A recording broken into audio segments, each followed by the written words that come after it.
My name is Mary, a 35-year-old employee. I was born with a weak constitution, often catching colds and missing school. Perhaps due to this, I didn't have many close friends. Even in middle school, my frailty didn't change. Classmates who didn't like this often approached me, saying, "Hey, you're supposedly sick and missing school, but in reality, you just want to play hooky, right? It must be nice having it so easy. We can't take off because our parents are strict." Honestly, I was envious. Being spoken ill of like that was a usual occurrence. I often came back home feeling hurt and wounded by the heartless words of my classmates. I felt as if there was an invisible wall between me and my classmates, making my middle school days particularly difficult. As an adult, I couldn't easily miss work for a minor fever, so I always put work first, even if it meant pushing myself. Especially as a new employee, my training supervisor was extremely stern. He constantly said things like, "Illness comes from the mind, show some spirit." So keeping up with it was quite a struggle. As my days were consumed by work, I noticed my peers getting married and becoming happy. It made me realize that I was reaching that age too. However, I never felt a rush to get married. I believed I would never find a kind person who would want to marry someone with my health issues. But life is unpredictable, and unexpectedly, a man who invited me out for a meal appeared out of the blue. This person is my husband, Thomas. "Hey, looks like you're finishing up for the day, right? If it's all right with you, would you like to grab dinner together?" Thomas was an elite, a graduate of a prestigious university, and was considered a future head of the department. He was not only competent at work but also cooperative and trusted by everyone around him. He had a personality completely opposite to my introverted one. I was surprised when he suddenly invited me to dinner. At first, I didn't even realize he was talking to me and thought he must have mistaken me for someone else. However, it seemed he was indeed inviting me, which even left me blurting out, "Ha!" Thomas was quite popular with the female employees because of his personality and good looks. It was a mystery to me why he was still single. Yes, I'm almost done with my work, so that would be fine." In the end, I couldn't refuse his invitation, so I went along for dinner. But this meal became the catalyst for the two of us to grow close quickly.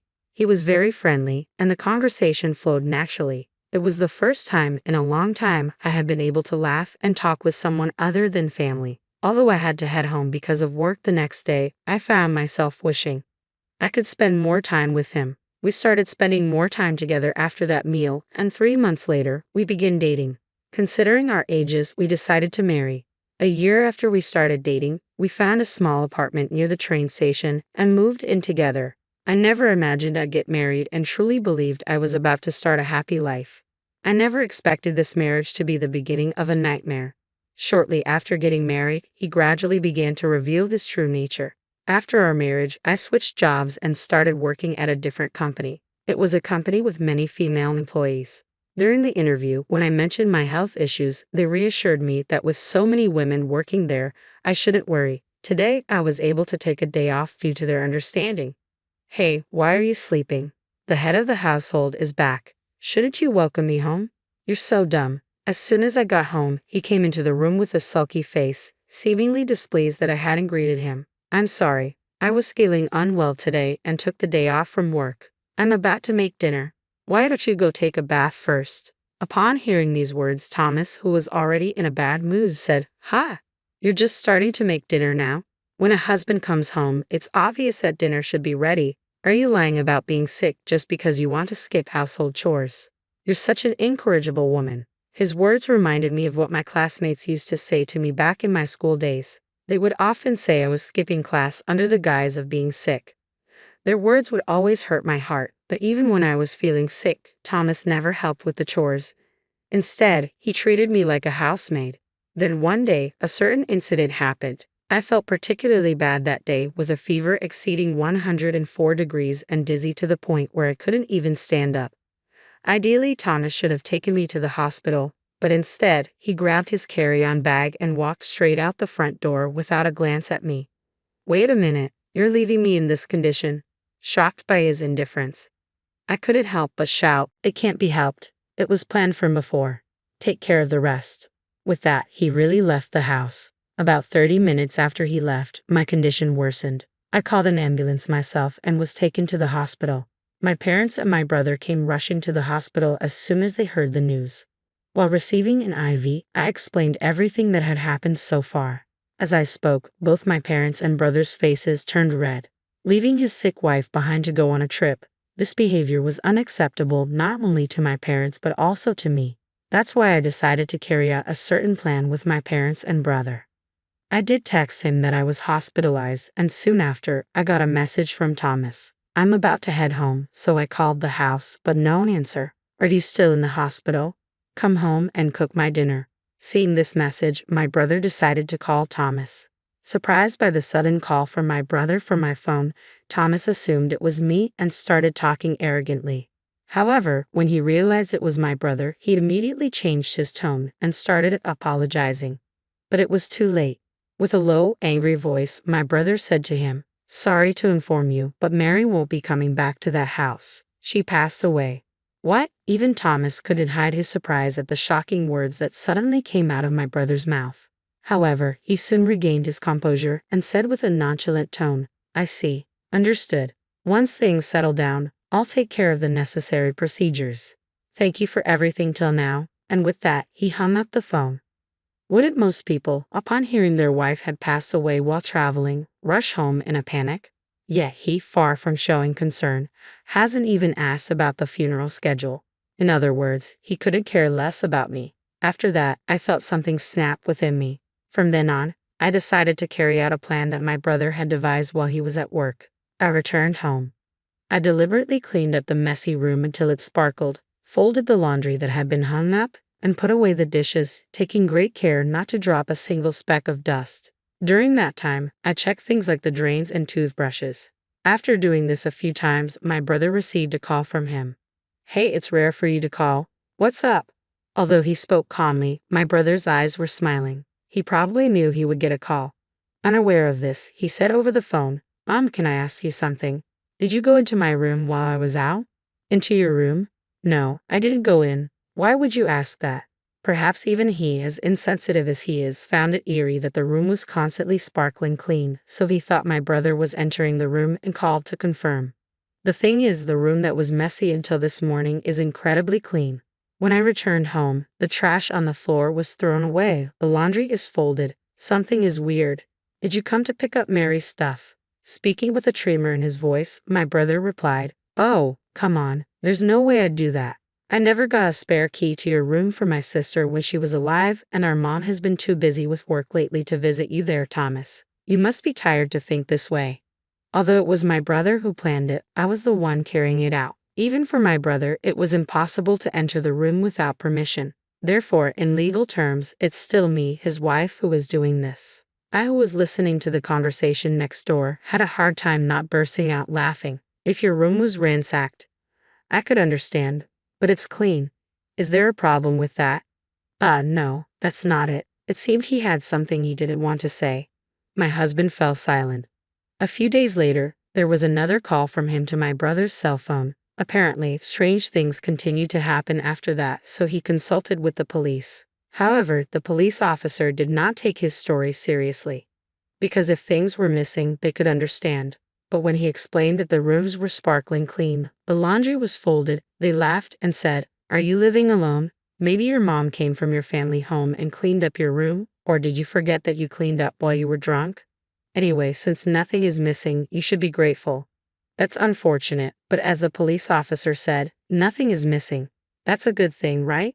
Maybe Mary's spirit is lingering in your room, cleaning it up while you're away. Upon saying this, he seemed to take it seriously and hung up with a trembling voice. Eventually, considering the potential nuisance to others, I decided to reveal myself to my husband.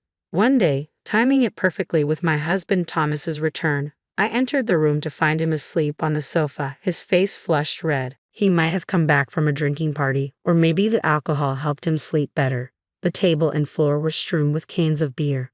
It seemed like he had fallen asleep in his drunken stupor. Seeing him fast asleep and snoring, I decided to carry out a special surprise. I had in mind, what's going on? Thomas suddenly jumped as the light, which he thought had been turned off, suddenly switched on. Seeing me, whom he believed had passed away based on the information from my brother, he let out a gasp. Ariel, a ghost, an adult man, saw me and immediately yelled that I was a ghost, tears welling up in his eyes as he stared at me. I'm sorry, I'm sorry, I'm sorry. I didn't attend the funeral. I promised to pray for you, so please rest in peace. He mumbled these words while putting his hands together, trembling. Look carefully. I've got legs, right? I'm not a ghost, I'm very much alive. Confirming the existence of my legs, he turned red with anger, this time glaring at me with a terrifying expression. What the hell do you think you're doing? Do you think this is acceptable? Plus, you've even involved my parents. Unforgivable. I'll take legal action against you for this. Yes, against the outburst. I was about to execute the real surprise. Suddenly, my mother, who had been waiting outside the entrance, went to call someone. The moment he saw the person, Thomas, who had been red with anger just a moment ago, turned pale and began to sweat profusely. What's wrong? You're pale and sweating. Are you feeling unwell? Maybe you should go to the hospital. It was understandable why his complexion was poor, because the person standing in front of him was someone he had recently traveled with. It was the woman with whom he had had an affair. In reality, my brother, suspecting Thomas's infidelity, had been talking to a friend who worked in the same company since I left the job. Thomas had been getting along well with a woman named Natalie who worked at the reception of the same company. It seemed as if they were just friendly colleagues, but multiple employees had witnessed the two of them getting cozy in the break room, and rumors circulated in the company that the two might be dating.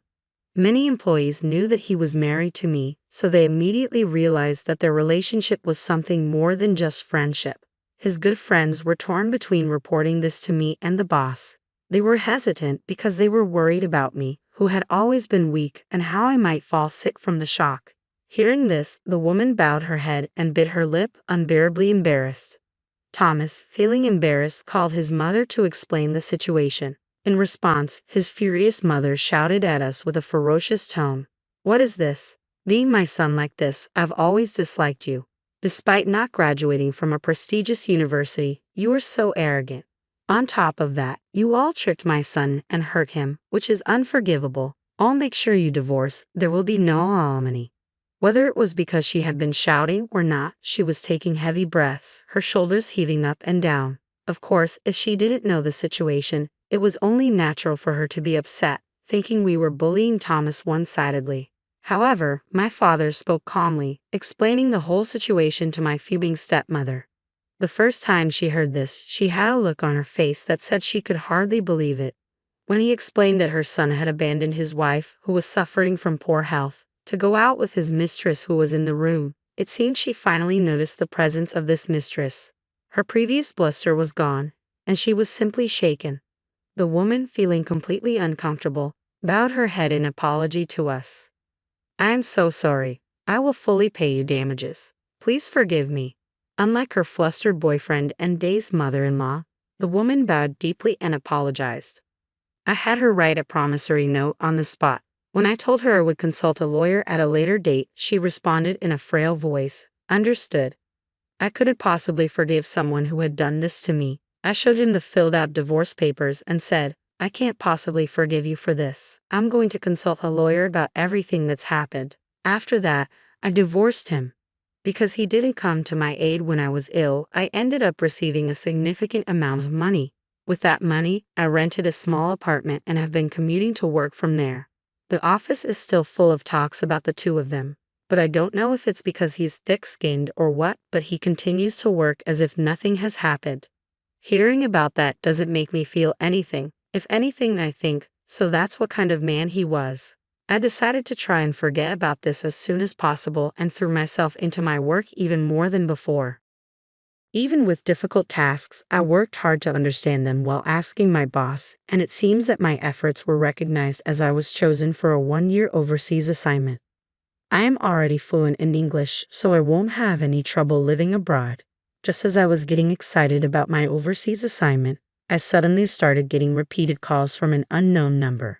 Since it was an unknown number, I initially thought it was a wrong number, but since it kept calling over and over again, I thought it might be someone I know, and I answered the call. "Hello? Who is this?" When I cautiously asked, it turned out to be Thomas. "It's been a while, Mary. Have you been well? I just wanted to hear your voice and ended up calling." Unbelievable. He called me casually after what happened. I wonder what he could think of me. The more I heard his voice, the angrier I became. What do you want now? I have nothing to discuss with you. After this call, never contact me again. Then he started talking with a desperate voice. Wait, just listen to me for a second. Actually, I married Natalie, but she doesn't do any housework at all. Since we got married, she doesn't clean at all. And all we eat are pre-made meals. On top of that, I've started to have to take care of my mother. Honestly, I'm in trouble.